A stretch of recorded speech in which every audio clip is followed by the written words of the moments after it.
Digital work promised speed, yet it often leaves smart people feeling trapped in a day that seems strangely unproductive. Small conveniences multiplied until conversation began to swallow the time needed to complete work rather than support it. When a government network failure exposed this inversion, ordinary communication collapsed, but deeper thinking suddenly became easier to protect. Without constant checking, longer meetings, better questions, and quiet reflection opened enough space for breakthrough ideas to emerge. The real problem is not email alone, but a workflow built on unstructured and unscheduled back and forth.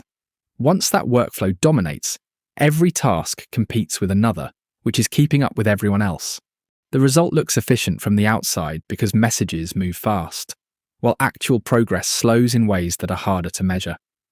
People compensate by pushing real concentration into early mornings, late nights, and weekends, which makes the arrangement feel normal. Next, you will see how fractured attention, hidden stress, bad processes, and smarter systems change the meaning of work. A World Without Email by Cal Newport maps this shift. Subscribe to the channel for sharper ways to work. The modern workday breaks apart as messages arrive before one task has even settled fully in the mind. Instead of moving through meaningful blocks, attention flips every few minutes between inboxes, chat threads, and half-finished assignments. Observational studies found employees switching tasks roughly every 3 minutes, once formal meetings were removed from the picture. Large tracking datasets showed many workers checking communication tools every 6 minutes, and some far more often. That pattern steals the long, uninterrupted stretches needed for careful reasoning, writing, planning, and solving difficult administrative problems. Even productive time gets chopped into tiny pieces, leaving little room for momentum to build or insight to deepen. The brain can focus, but it cannot run several demanding attention targets in parallel without paying a cost. When conversations replace blocks of work, the day starts feeling full, while leaving surprisingly little finished substance behind. This explains why people can look busy all day and still end the evening feeling behind and dissatisfied. Fragmentation is not a personality flaw, but a structural outcome of constant unplanned digital conversation. Responsiveness feels responsible because quick replies help others move forward, calm uncertainty, and create a visible sense of progress. However, this same habit can quietly weaken judgment when every role becomes centered on immediate reaction rather than a clear sequence. Managers especially feel pressure to stay reachable, yet leadership suffers when every decision is dragged into tactical noise. George Marshall handled immense complexity by reducing access, clarifying authority, and protecting concentrated attention for consequential choices. He refused to drown in memos and urgent calls because strategy required reflection more than performative busyness. Support roles face a similar trap when communicating about tasks starts consuming the energy needed to execute them. That is why ticketing systems help technicians by moving updates, queues, and status checks outside the worker's head. Makers also lose when quick responses become a moral test, even when their value depends on sustained concentration. One engineer regained effectiveness only after carving out unreachable blocks that allowed difficult writing to happen without constant interruption. The common failure is assuming every role improves when faster communication expands without limit. Misery grows because overflowing inboxes do not feel like neutral storage, but like unresolved obligations pressing on the mind. Unread messages trigger a background alarm, even when reason knows that missing a reply for a while is rarely serious. Hunter-gatherer evidence helps explain this reaction, as social standing once shaped food, support, safety, and reproductive success. One-on-one interaction mattered deeply in small tribes, so neglected contact still registers as a risk inside modern brains. Laboratory studies show this ancient wiring clearly. Unanswered calls increase stress and reduce performance on unrelated tasks. Vacation experiments reveal the same problem, as people relax more when incoming messages disappear, instead of merely waiting. Constant checking, therefore, becomes less a disciplined choice and more a way to quiet low-level social unease. That relief never lasts, as the stream refills faster than anyone can empty it, restarting the pressure again. The emotional cost shows up as anxiety, irritability, isolation, and the haunting sense that work can never fully stop. Misery here is not accidental decoration around email, but part of how the workflow interacts with human social circuitry. When communication becomes almost free, people ask for help, approvals, updates, and reassurance far more often than before. Many of these requests feel urgent, only because sending them costs almost nothing to the person making the ask. Without any friction, half-formed questions and loosely defined tasks spread quickly across teams, creating avoidable follow-up labour.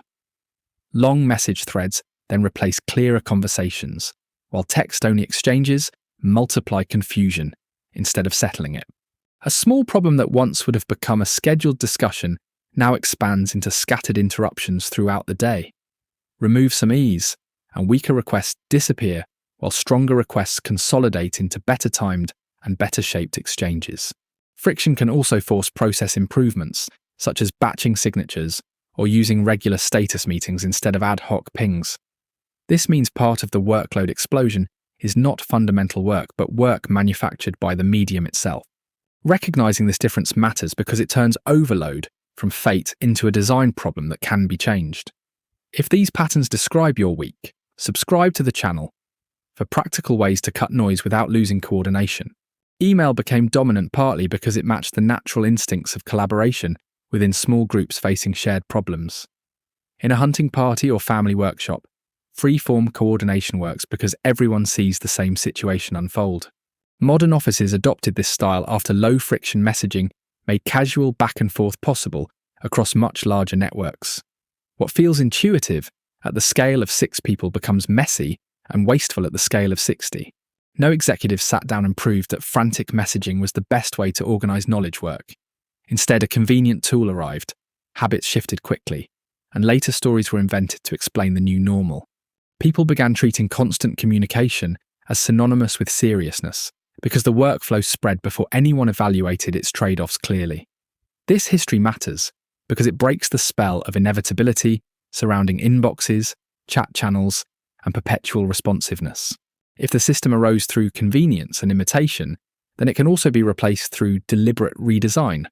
The first step is realizing that familiar does not mean intelligent, sustainable, or well-suited to larger organizations. Better systems recognize human attention as valuable capital, not an endless source of interruption, by treating it with care and respect. Effective knowledge work relies on focused brains that can concentrate, recover, and apply skills without constant mid-task switching. This perspective transforms management from mere goal setting to carefully designing how assignments, reviews, and coordination actually occur. The goal is not to impose mechanical routines, but to make meaningful work easier and more sustainable. While assembly line thinking offers an analogy, it does not suggest that offices should mimic factories or strip workers of autonomy. The useful comparison is the willingness to radically redesign workflows when current arrangements waste the central source of value. In knowledge work, that source is skilled human cognition, not interchangeable labor waiting beside a machine. When leaders optimize for attention, they ask whether the workflow helps important tasks get finished with less stress. This approach shifts focus from message volume to structured systems that support autonomy, sequence, and depth. The future belongs to teams that stop prioritizing convenience and start designing around the realities of the mind.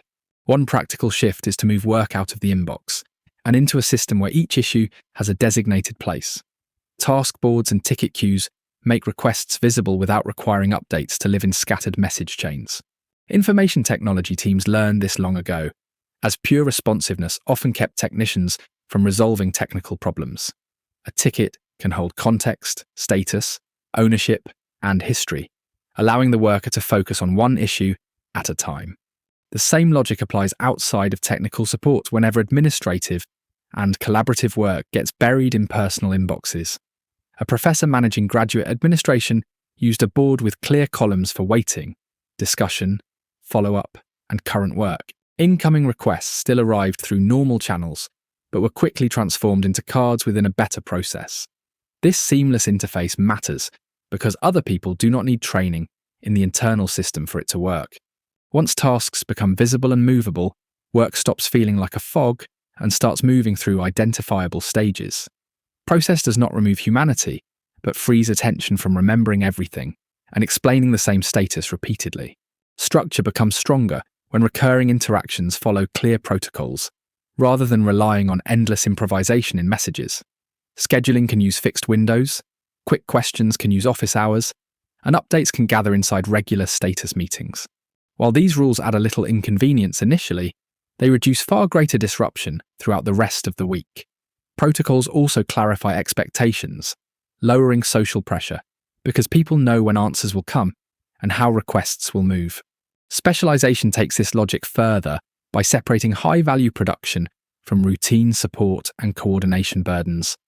Not every worker should manage every small logistical demand simply because email makes forwarding tasks feel easy. Support staff, assistants, or simulated support systems can protect valuable cognitive work from administrative sprawl. This is not elitism, but recognizing that organizations waste talent when experts spend prime attention on endless minor handling. Clear roles, protected channels, and thoughtful support create calmer days and more output from the same people. Real productivity rises when communication becomes structured service to work instead of the atmosphere surrounding everything.